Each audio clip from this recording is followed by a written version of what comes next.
Speaker महोदय, आज मैं इस सदन में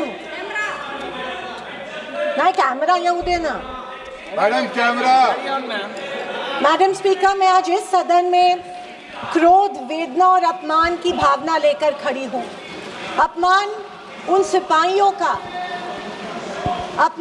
सिपाहियों का जिनको सीज फायर की ऑर्डर अपने देश के प्रधानमंत्री से नहीं बल्कि एक विदेशी से मिली।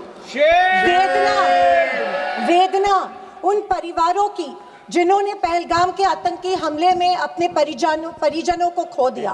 और क्रोध इस सरकार पर जो आज तक पहलगाम के आतंकी हमलावरों को न पकड़ पाई है और ना ही उनकी कुछ सुराग ढूंढ पाई है। ऑपरेशन सिंदूर नाम सुनने में देशभक्ति का लगता है, लेकिन असल में ये सिर्फ मीडिया पर किया सरकार का एक था। कोई नहीं बता रहा है कि इस ऑपरेशन में हासिल क्या हुआ, कितने आतंकी पकड़े गए, हमारे कितने फाइटर जेट्स गिराए गए, कौन जिम्मेदार है, कौन किसकी गलती है।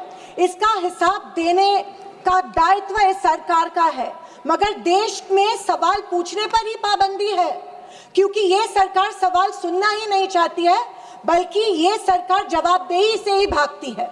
अध्यक्ष महोदय, आज की परिस्थितियों को देख मुझे रोम में बने कॉलिसियम की याद आती है। विश्व की सबसे अविस्मरणीय और पुरानी इमारतों में एक है। रोम में बनी कॉलिसियम मनुष्य की कल्पकता और निर्माण क्षमता का एक अभूतपूर्व मिसाल है, पर इसके अलावा वो एक गंदे और घिनौनी राजनीति का भी प्रतीक है। कहा जाता है कि इसका निर्माण उस समय की जनता को खेल और मनोरंजन में उलझाए रखने के लिए किया गया था, ताकि जनता का मूल मुद्दों पर से ध्यान भटक जाए। कुछ ऐसा ही आज हमारे देश की सरकार करती प्रतीत हो रही है। पर अब खेल और मनोरंजन ही काफी नहीं है। किसी महत्वपूर्ण इलेक्शन के पहले आतंकी हमला और फिर सरकार की जवाबी कार्रवाई। आतंकी आए कहां से, कहां गए, ये सरकार को कुछ नहीं पता, पर हमें पड़ोसी देश पर आक्रमण करना है और उसके आधार पर वोट बटोरने हैं। पहलगाम के आतंकी हमले में मारे गए बेगुनाहों की अभी चिता भी ठंडी नहीं हुई थी कि देश के प्रधानमंत्री बिहार में चुनावी रैली संबोधित करने गए। कोई जिए कोई मरे, इनको कुछ फर्क नहीं पड़ता। ये 24/7 चुनावी मोड में रहते हैं। फिर साहब की मार्केटिंग की तरकस से आया नया तीर, ऑपरेशन सिंदूर। मुझे हमारी सेना की बहादुरी पर बिल्कुल संदेह नहीं है। मुझे हमारी सेना की बहादुरी और वीरता पर बिल्कुल संदेह नहीं है, पर इस सरकार की दुर्जनता की सीमा देखिए कि सेना के जवानों को लड़ने जरूर भेजती है, पर हमला होने के पहले दुश्मनों को आगाह भी कर देती है।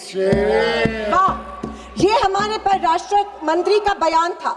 क्या यही कारण है कि हमारे जेट्स दुश्मन के द्वारा गिराए गए? क्या ये हमारी सेना के जवानों के जानों के साथ खिलवाड़ नहीं थी? खैर, जो इंसान मानता हो कि इस सेना के जवान की तुलना में एक व्यापारी ज्यादा खतरा मोल लेता है, उससे हम अपेक्षा ही और क्या करें। ये मूर्खता है या फिर देशवासियों को मूर्ख बनाया जा रहा है? ऑपरेशन सिंदूर से देश को क्या हासिल हुआ? अमेरिका के दबाव में किया गया एक शर्मनाक सीज फायर।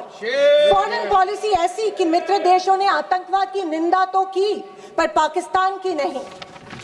स्पीकर मैडम, प्रधानमंत्री कहते हैं कि ऑपरेशन सिंदूर का जश्न मनाने का पर्व है।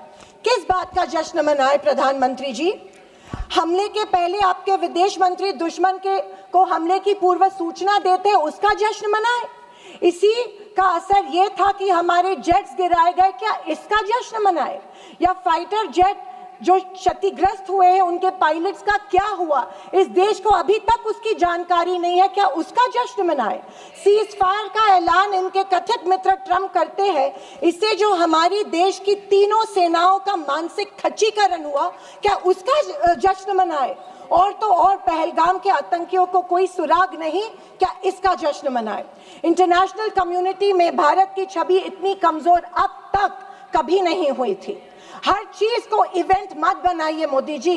अपने मन की बात छोड़कर देशवासियों को कि सवाल का जवाब देने की भी हिम्मत दिखाइए।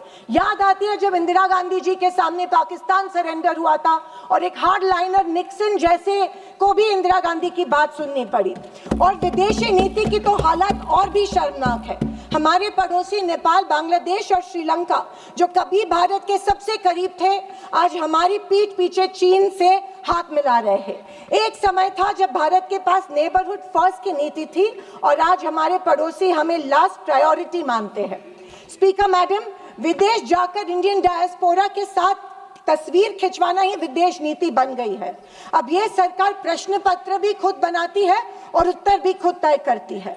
जनता से कोई संवाद नहीं, पार्लियामेंट में कोई ट्रांसपेरेंसी नहीं। ये सरकार केवल प्रचार की मशीन बनकर काम कर रही है। पहलगांव के शहीदों के परिवारों को जवाब कौन देगा? सरकार की कूटनीति की असफलताओं को जवाब कौन देगा? चीन की बढ़ती घुसपैठ और पड़ोसी देशों की बेरुखी का जवाब कौन देगा? अगर सरकार जवाब नहीं देती है तो सरकार को सत्ता में बने रखने का कोई अधिकार नहीं है। विपक्ष का हर सांसद लोगों के सवालों को उठाता रहेगा और अगर सवालों से डरती है तो कुर्सी छोड़ो। ये कुर्सी, ये पद जवाबदेही का है, सिर्फ इवेंट सेलिब्रेशन का नहीं है। और अंत में मैं इतना ही कहना चाहती हूँ कि आवाज न सुनी हमारी, कुछ गम नहीं। आवाज न सुनी हमारी, कुछ गम नहीं। मजलूमों की चीखें तो सुन लीजिए। मन की बातें बहुत कर ली साहब, वक्त मिले तो देशवासियों की गुहार भी सुन लीजिए। थैंक यू महोदय। जय हिंद। श्री सुनील तत्कर।